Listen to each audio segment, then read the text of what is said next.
Are you taking off ahead of them to do that, Betsy, or are you accompanying the alcohol run first? I think we should show up separately. Betsy, you arrived first. You just arrived in Portland recently. True. This is the first time that you've seen the legendary Trash Mahal. Somebody seems to have built this just towering monstrosity of nailed together pallets and tarps. You're pretty sure that some of these poles here are literally flying buttresses, but just tent poles. The thing looks wildly unstable and 3 stories tall, but there's a cluster of other tents around it. There's a bull person who's certainly eyeing you a bit. He's maybe 4 feet tall, big old beard, a leather vest, some cargo shorts, and a big fuck-off mace. Hell yeah. The metal kind, not just a big can, right? Oh, yeah, no, a metal kind. What is the man I'd want to meet in a dark alley? I pull up to wherever I can nearby in my car. I have no idea how to sell a zine out of character, but in character, I'm sure I do. I'd like to crack open the trunk in my car. Inside, there's the printer, and then the door that opens up, I've got a little sign that indicates that I'm selling my zine. Zine Independent Thinker, and some pictures I took. I'd like to start pushing my product. 2 more fellows are amongst the folks. One is a kindly-looking older lady with a colorful shawl sitting outside her tent. His hair looks like he was recently electrified. He's got mismatched clothes, and he's tinkering with something at the entrance of the Trash Mahal. The little guy with the mace keeps an eye on you. They don't pay a whole much of mind. You spend maybe 5 minutes there. There's homeless folks walking by. One of them asked how much. That's a very good question. How much do you think, God? Well, things were about 4 times less expensive. Yeah, but I'm trying to get the word out. I'm supported discreetly. So I'm trying to think, what's the least amount I could charge besides handing these out for free? Street roots cost $1. Yeah, fuck it. I'll sell it for $1. They don't know how I'm getting my ink. $1 due. I want to emphasize that this paper is subsidized by the Toronto Board of Education. Okay. Street Roots was founded in 1999. For those who don't know, Street Roots is a newspaper that a lot of houseless folks end up selling. They'll essentially be given stacks for next to nothing and told sell it for $1 or whatever you can. It's a way to get money into impoverished communities. It's rad as fuck. Hasn't been invented yet, though, so this is the sort of the proto-Street Roots kind of thing. Okay. But yeah, charge $1, 75 cents, something like that. How are you trying to sell it? Are you just relying on placement, or are you trying to talk the guy into buying it?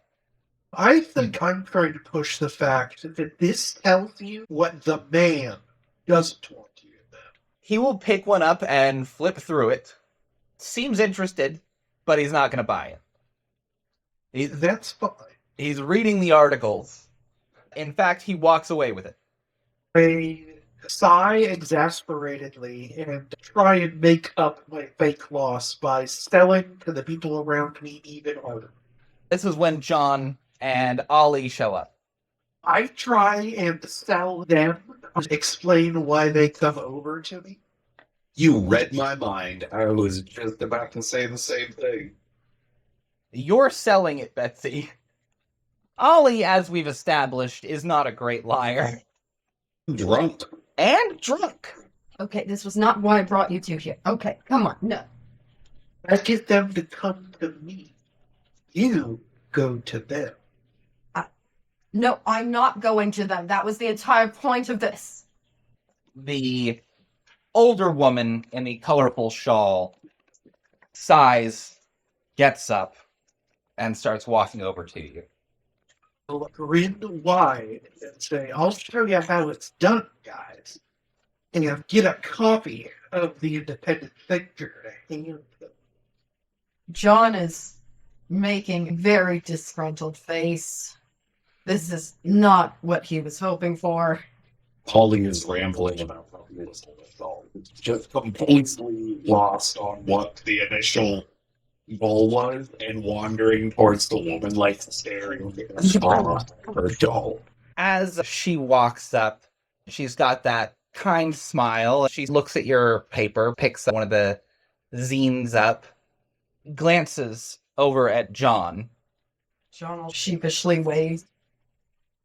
John, her smile does not extend to her eyes. There is a rage in there that is deeper than anything you have ever seen. Okay. Detective, I thought we talked this morning.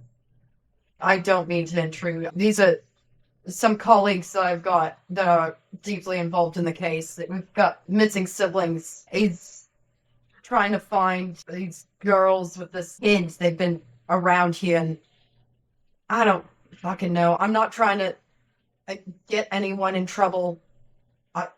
I've got a joint. John will shrinking down, hand out a very well rolled joint. Polly will look at it and be like, You take that from my joint? I'm trying you, John. Thank you. That is one of my special. beautiful. I will pay you back. I don't mind. That's a beautiful ass joint. Bless you, John? but no. John, if you're trying to investigate things, you gotta not blow my cover. The sort of saleswoman grin from Betsy drops off of her face as the fact that we're already known blows the whole deal. But she still listens. She'll introduce herself as Belle. She looks after this here camp. I don't know if you heard about the tragedy during the riot the other week, but folks have sure come to ill fortune when messing with our camp. Sometimes things happen to people who deserve it. You're I welcome to talk to folks here, but I'll be watching. Okie dokie. I'll sheepishly offer the bottle of booze, compliment her shawl, and say sorry for the bother. She'll pat your hand, say, bless you, but no. Do you know if anybody around here might want it? I should not have any more. I turn up the bottle from your hands and put it in the boot of my car. As soon as you reach for the bottle, it is snatched out of his hand by the short fellow with the mace, We'll steal it from here. who bites the cap off and spits it out. You're my hero. Oliver will say with all of the unabashed wonder that he has been walking through this world with. He spits the glass end of the bottle with a clink onto the pavement. He grunts, thank you, and drinks from the broken end. It's the coolest fucking thing I've ever seen. The name of this park? Laurelhurst. It's a beautiful park. There's a pond in the middle of it and lots of very big trees. Some of the biggest trees you can see in Portland proper. There's a few homeless folks just sitting and talking to one another, smoking various substances. There's the one that's tinkering. And, of course, Junior here. I don't want to intrude. You bring 3 of my papers over. And I walk up, just start rambling about Mothman. Most everybody there will get some sort of engaged. You're talking about cryptids, so it's interesting on some level. Most of them are drunk or high enough to listen and to throw out their own ideas. Would like to cast a magic spell while I have their attention. The gadgety one and Junior are not paying attention. The gadgety one was just shaking his head. Using my apparatus of prolonged eye contact, handing out my paperwork, handing out my zines for people to see. This isn't my most recent edition. This is my best edition about Mothman. My fault. edition about Mothman. There's a lot of those. But the one that I like to use in a sort of first contact, it's got the best sort of, I don't know, formatting. Yeah. It's not inherently magical, but it's the one I'm proud of. I want to increase the susceptibility of the emotion I wish to elicit, which is trust. Seeing as the people that are engaged with you are inebriated, they certainly seem more trusting. You're getting more agreement from them as you're talking about Mothman. Yeah, the man's definitely after the Mothman. What's this anti-Mothman laser? Gotta find that. I show them a diagram I have drawn of the weapon I saw them use on Mothman.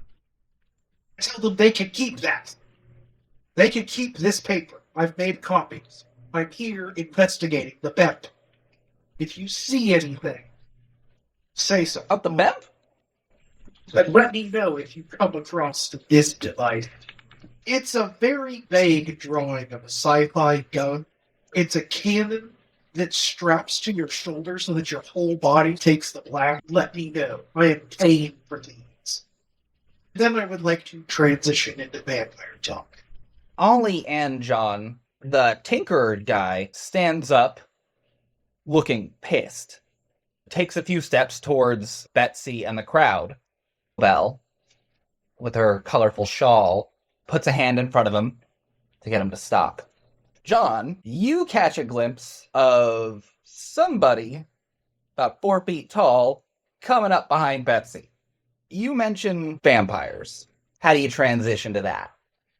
Very slowly and delicately, I start with discussing what Mothman might eat, because Mothman after a BMP can be very brave. So if you come across a Mothman who's been dumped, you need to feed them. Some people think that Mothman only eats pollen, but I'm a believer that he may in fact drink animal blood, like a vampire. Then discuss how vampires and Mothman have similarity. They seem to be talking less actual vampire, more Dracula or Nosferatu. Movie vampires is how I'm describing vampires. Establishing a rapport here before I start digging for questions, especially with what appear to be several guards watching. There's certainly one watching you. You notice Junior up near the front of the crowd, behind the gadgety one, and Belle seem to be arguing. What are Ollie and John doing during this? I was working up the courage to try to approach Flathead because seeing somebody tinker on stuff naturally, he was interested. But seeing Yes. very angry. They seem engaged, but they don't seem at all knowledgeable about the subject. Some of them seem really skeptical at this blood-drinking Mothman. Some are like, what else would they drink? We're going to find a polleny plant big enough for Mothman. Think about it. Exactly. And if they got the nosy thing, then it's not like they can eat solid food. You think somebody's making Mothman shakes all day? As Bird has to step out for the moment, you both momentarily forget that John exists due to Cloaking 5. I just start selling. I get distracted and just start selling. It's hard to turn this off. Thoroughly distracted by your Mothman fixation, Ollie, this one has gone off the track and does not seem to be coming back. You're just gonna wait in the car to leave, or are you gonna talk to somebody? I think I'm going to try to approach and ask about how the Trash Mahal was built. As you come up, he gives a quick, suspicious look to you as he pushes up his glasses. Obviously taped together. Looks like from 2 different pairs. What do you want? They do seem to work just fine. Mace. I was recently a student at Reed College. I hadn't seen this, and it's incredible. Did y'all build it? I did, he says. He seems distracted, as if listening to something that's not there. No? Okay, fine. You. Trash doesn't like your friend. You can be a bit forward, but John meant it. We didn't mean any harm. Who the fuck is John? No, I'm talking about that one. She points over at Betsy, who actually managed to sell 4 or 5 magazines at this point. That one. Wait, I don't think I've met Trash yet. He'll give that wicked grin and laugh. Oh, yeah? What, you never throw something away, friend? I can jive with that. You can't hear it whispering to you? The trash knows things, friend. The trash knows. I'm gonna dig through my bag real quick and pull out 2 things. One, my jar that has my rolling supplies and my loot in it. 2 is my notebook. You know, a full copy of it, but like a more compressed, like footnotes type of thing, like more of the basics of my theory, just in case I run across somebody who I think is interesting. Would you read my notes? I was planning on going for my doctorate, but then the fucking reactor blew. They don't know anything anyway. Thank God somebody agrees with me, and I'll hand over my notebook. He'll scan through it. Nonsense. There's no such thing as nuclear physics. It's all been made up by the man. Exactly. That's why it works. Nah, I don't believe it. That's just what the news wants you to think.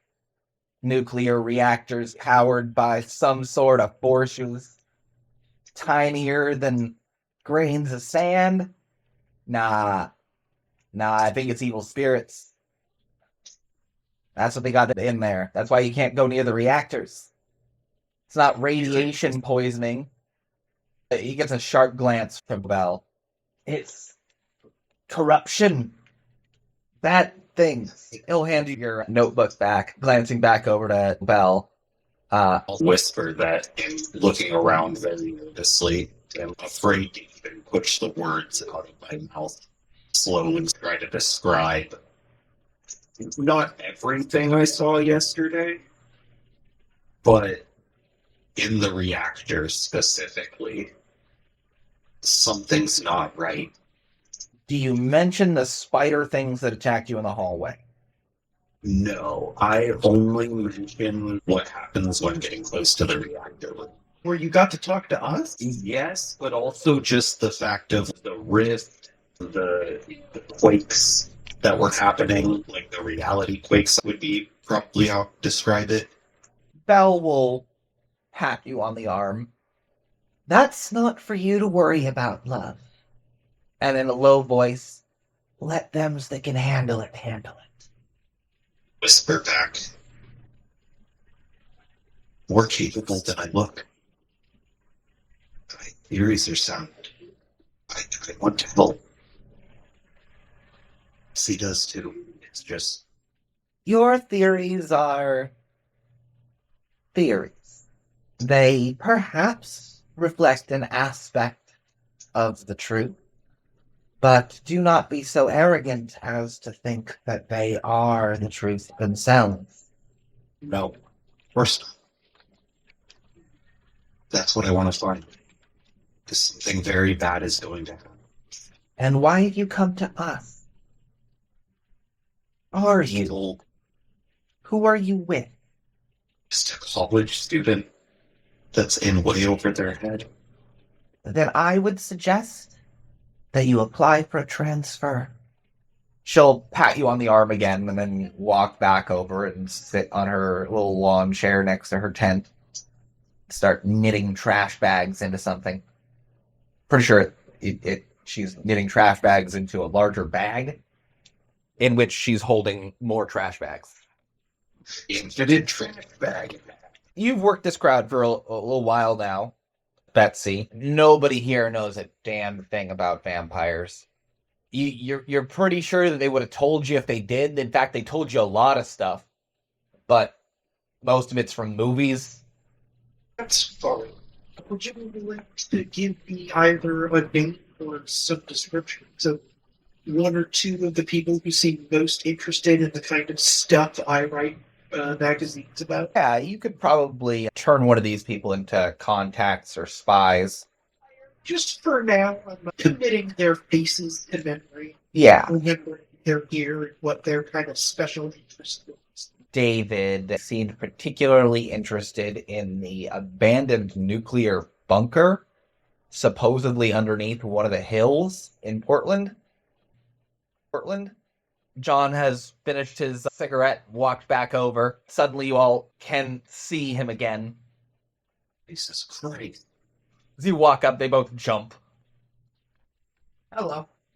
Did we get any information, or did you continue to terrify and annoy people with your magazine? I saw several times. And I go back to my call because I'm stuck to do. They definitely know something. They're not going to tell us anything. Yeah.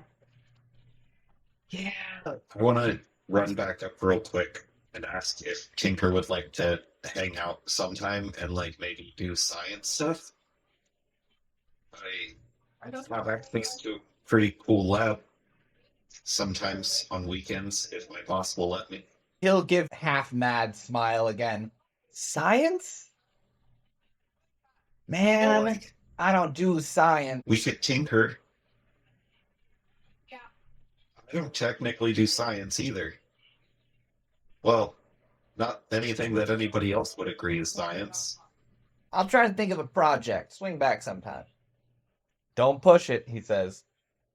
Close enough for government work, right? Yeah.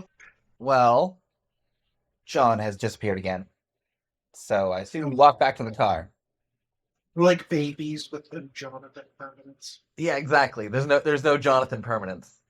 The moment he gets out of view, you forget that he exists. Of course, the engine starts. John, you're pretty sure they're about to drive away when you knock on the window. They both jump again. Am I allowed to join this brigade? Yes! Getting in the car. I think we should go into the next location separately. You snoop as you snoop, and I'll snoop as I snoop. Sounds like a better plan. Should you get in your car then? I didn't take a car here. I walked. Yeah, we took the Heel Toe Express. When you live in a car, it doesn't really make sense to walk anywhere. I say, tapping my forehead like I've said something brilliant. Did they ever check you out as a child? I went through public school and a college, so yes. Imagine that.